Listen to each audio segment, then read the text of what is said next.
जगदीप धनखड़ ने अपने निजी स्टाफ के 8 लोगों को राज्यसभा सचिवालय के दायरे में आने वाली 20 समितियों में नियुक्त कर दिया है।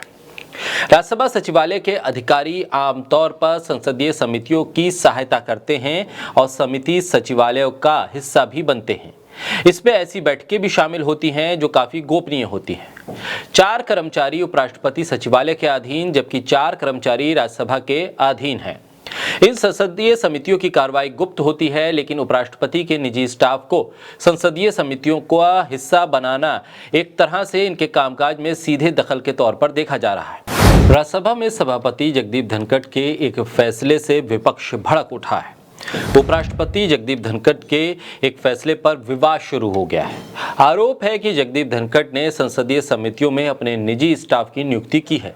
ये सभी समितियां राज्यसभा के तहत आती हैं। इन समितियों में 8 कर्मचारियों की नियुक्ति पर विवाद है, यानी संसदीय सदस्यों में भी अब निजी स्टाफ कार्यरत होंगे। क्या इस फैसले के बाद इसी को माना जाए कि अब यही परिपाटी आगे भी लागू रहेगी?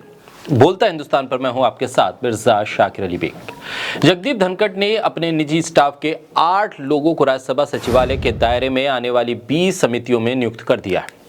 राज्यसभा सचिवालय के अधिकारी आमतौर पर संसदीय समितियों की सहायता करते हैं और समिति सचिवालयों का हिस्सा भी बनते हैं। इसमें ऐसी बैठकें भी शामिल होती हैं जो काफी गोपनीय होती हैं। 4 कर्मचारी उपराष्ट्रपति सचिवालय के अधीन जबकि 4 कर्मचारी राज्यसभा के अधीन हैं। इन संसदीय समितियों की कार्रवाई गुप्त होती है, लेकिन उपराष्ट्रपति के निजी स्टाफ को संसदीय समितियों का हिस्सा बनाना एक तरह से इनके कामकाज में सीधे दखल के तौर पर देखा जा रहा है। आमतौर पर संयुक्त सचिव स्तर का अधिकारी संसदीय समितियों का काम देखता है और सीधे राज्यसभा के महासचिव को रिपोर्ट करता है। महासचिव संसदीय समितियों की कार्रवाई के बारे में राज्यसभा के सभापति और उपराष्ट्रपति को जानकारी देते हैं। संसदीय समिति के अध्यक्ष संसद के प्रति जवाबदेह हैं। संसदीय समितियों की परिभाषा बहुत स्पष्ट है कि इसमें मदद के लिए केवल लोकसभा या राज्यसभा सचिवालय के सदस्य, सांसद यानी कि और अधिकारी शामिल होते हैं। स्पीकर या अध्यक्ष के निजी कर्मचारी संसदीय सचिवालय का हिस्सा नहीं होते हैं। अब तक ऐसी कोई नियुक्ति भी नहीं हुई थी। कुल 24 स्थायी समितियां हैं। इनमें से प्रत्येक में 21 लोकसभा सांसद और 10 राज्यसभा सांसद हैं। 24 में से 16 लोकसभा अध्यक्ष के अधिकार क्षेत्र में काम करते हैं और 8 राज्यसभा सभापति के अधिकार क्षेत्र में आते हैं। उपराष्ट्रपति ने संसदीय समितियों में जिन लोगों को नियुक्त किया है उसमें विशेष कार्य अधिकारी ओएसडी राजेश एन नायक, निजी सचिव पीएस सुजीत कुमार, अतिरिक्त निजी सचिव संजय वर्मा और ओएसडी अभ्युदय सिंह शेखावत है। राज्यसभा के सभापति के कार्यालय से नियुक्त किए गए उनके ओएसडी अखिल चौधरी, दिनेश डी और कौस्तुभ सुधाकर भालेकर और पीएस अदिति चौधरी हैं।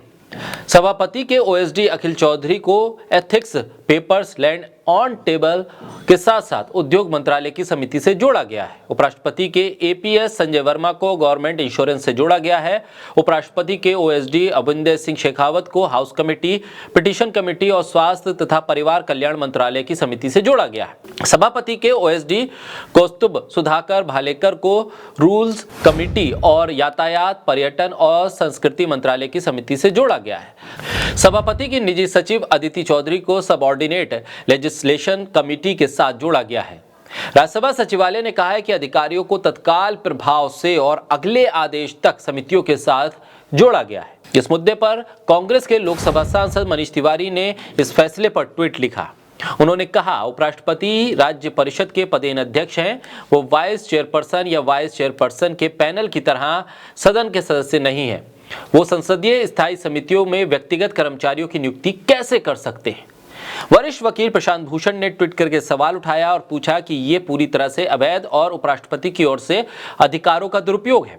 कांग्रेस के नेता दिग्विजय सिंह ने कहा कि ऐसा कभी नहीं हुआ और इस फैसले को लेकर दिया गया स्पष्टीकरण भी अनुचित है।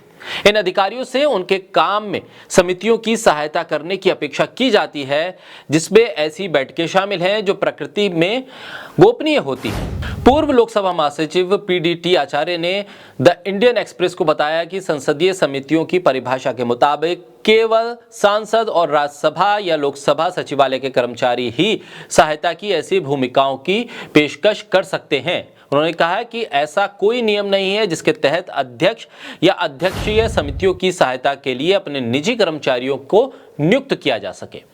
जगदीप धनखड़ के फैसले ने राजनीतिक घमासान तो छेड़ ही दिया है, साथ ही संसदीय परंपरा पर भी सवाल उठाए हैं। संसदीय परंपरा के मुताबिक उसके जानकारों का कहना है कि ऐसा आज तक के संसदीय इतिहास में कभी नहीं हुआ। इसके बाद अब सवाल उठता है कि आखिर उपराष्ट्रपति कार्यालय या खुद उपराष्ट्रपति जगदीप धनखड़ की तरफ से इस पर क्या सफाई आती है।